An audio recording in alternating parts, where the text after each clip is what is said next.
एक चिम्टी दाँतमा लगाइहाल जस्तो सुकै दाँत सम्बन्धी समस्याबाट छुटकारा पाउन सक्नुहुन्छ। के तपाईँ चाहनुहुन्छ दाँतमा चाहिँ कहिले किरा नलागोस् र सधैँ दाँत चाहिँ सुरक्षित होस्? यदि चाहनुहुन्छ भने तपाईँको दाँतमा किरा पनि लाग्न दिनुहुन्न, साथै तपाईँ गिज्जा सुनिएको, रगत आएको, मुख गन्हाएको र दाँतमा चाहिँ पटक पटक दुखाइ भइरहेको त्यो समस्याबाट चाहिँ तपाईँ त्यो समस्या आफ्नो दाँतबाट छुटकारा पाउन चाहनुहुन्छ भने आउनुहोस्, म एउटा यस्तो यो दाँत मञ्जन रेमेडी पाउडर बनाउन सिकाउँछु, जसको प्रयोगबाट तपाईँ प्रयोग गर्यो भने तपाईँको दाँतमा चाहिँ पेन हुँदैन, सिमसिमको समस्या ठिक्क भएर जान्छ, साथै तपाईँको गम्स कमजोर भएको हुन्छ,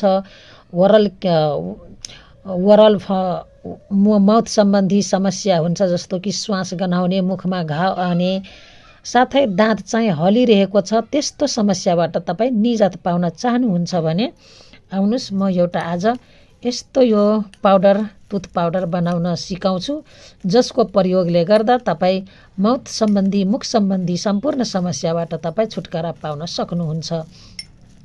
यो हो यो जामुनको सिड्स हो। यो जामुनको फललाई चाहिँ मैले सुकाएर त्यसलाई चाहिँ बोक्रा छुटाएर यस्तो लिएकी छु। यो जामुन सिड्स यस्तो हुन्छ। यो जामुन सिड्सलाई लिएकी छु बोक्रा छुटाएर। यसमा हाल्ने, किनभने यो सिड्स चाहिँ एउटा यस्तो हो कि जुन चाहिँ हाम्रो शरीरको चाहिँ धेरै रोगहरूलाई कन्ट्रोल गर्छ। साथै म अहिले दाँत सम्बन्धी बनाइरहेको छु। जुन दाँतमा पाइरिया छ, गिज्जा सुनिएको छ, कीटाणु हुन्छ, ब्याक्टेरिया हुन्छ र दाँतमा चाहिँ इन्फेक्सन भइराख्ने र किरा लागिराख्ने समस्यालाई रोकथाम गर्नमा मद्दत गर्छ। त्यस्तै मैले 1 चम्चा जति यहाँ लौङ लिएकी छु, फुलवाला। यो लौङ पनि हाम्रो दाँतको लागि उत्तिकै उत्तम हुन्छ र दाँतको पेन दुखाइबाट राहत मिल्छ। त्यस्तै मैले यहाँ 2-3वटा पात चाहिँ त्यही जामुनकै पातलाई सुकाएर राखेकी छु। यो पातलाई पनि यसमा हालिदिन्छु पाउडर बनाउनलाई। त्यस्तै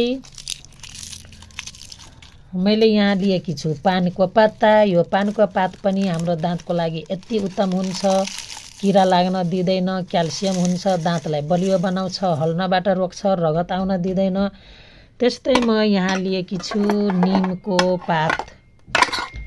यो निमको पातलाई सुकाएर राखेकी छु। यस्तो निम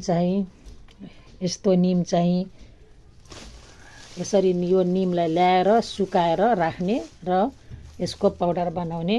म यही निमलाई सुकाएर यहाँ लिएकी छु। पहिला नै म एकचोटि सुकाइसकेकी छु र यो निमलाई पनि हालिदिने यसमा। त्यस्तै यो निम पनि हाम्रो दाँतको लागि, ओरल हेल्थको लागि एकदमै उत्तम हुन्छ, किनभने यसमा एन्टिब्याक्टेरियल, एन्टी इन्फ्लामेटरी गुण पाइन्छ, जसले गर्दा हाम्रो दाँत सम्बन्धी समस्यालाई रोकथाम गर्नमा मद्दत गर्छ। ओरल क्यान्सर, माउथ अल्सर र श्वास गन्हाउने जस्ता समस्याहरूलाई ठिक गर्नमा मद्दत गर्छ। त्यस्तै मैले यहाँ 1 चम्चा बेसार यसमा लिएकी छु। बेसार पनि हाम्रो दाँतको लागि वरदान हो, किनभने यसमा एन्टिब्याक्टेरियल, एन्टी इन्फ्लामेटरी र कर्क्युमिन प्रपर्टिज हुन्छ, जसले गर्दा हाम्रो दाँतलाई चाहिँ एकदमै हेल्दी बनाउनमा मद्दत गर्छ र यो एउटा पेन किलरको काम गर्छ, एन्टिबायोटिकको काम गर्छ, जसले गर्दा हाम्रो दाँतमा जति कीटाणुहरू हुन्छ, ब्याक्टेरियाहरू, त्यसलाई मार्नमा मद्दत गर्छ, साथै दुखाइबाट चाहिँ राहत मिल्दछ। त्यस्तै म यसमा चाहिँ हाल्दैछु यो रोक साल्ट।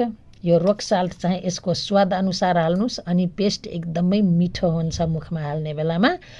यो रोक साल्टले हाम्रो दाँतमा चाहिँ गिज्जामा जति सुजन छ, ब्याक्टेरिया छ, त्यो ब्याक्टेरियालाई मार्ने काम गर्छ र सुजनलाई कम गर्छ र हाम्रो दाँत सम्बन्धी समस्याहरूमा चाहिँ एकदमै महत्त्वपूर्ण भूमिका छ।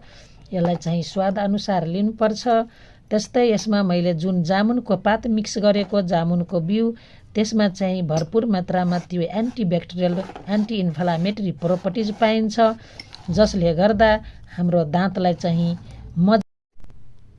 अब म यो सबैलाई पाउडर बनाउँछु। यो सबैलाई चाहिँ म यसरी चाहिँ मसिनो पिदिसकेकी छु र अब यसलाई चाहिँ यस्तो कन्टेनरमा चाहिँ राख्ने, जम्मा गरेर यसलाई बिर्को टाइट गरेर राख्ने र चाहिने बेलामा चाहिँ यति पाउडर लिने, एक चिम्टी जति लिने र आफ्नो दाँतको गिजामा चारैतिर चाहिँ यसलाई मालिस गर्ने र त्यसपछि यसलाई चाहिँ तपाईँ ब्रसमा यसलाई लगाएर माझ्न सक्नुहुन्छ। ब्रसमा यति लिने र दाँत मोल्ने। यसो गर्नाले तपाईँको दाँतबाट जति रगतहरू बगेको हुन्छ, किरा लागेको हुन्छ, दाँतमा सिमसिम हुन्छ, तपाईँ गुलियो सुलियो खाएको बेलामा तपाईँको दाँतमा सिमसिम भइरहेछ भने एक चिम्टी लिएर दाँतमा मालिस गर्नुहोस्, तपाईँलाई ठिक हुन्छ।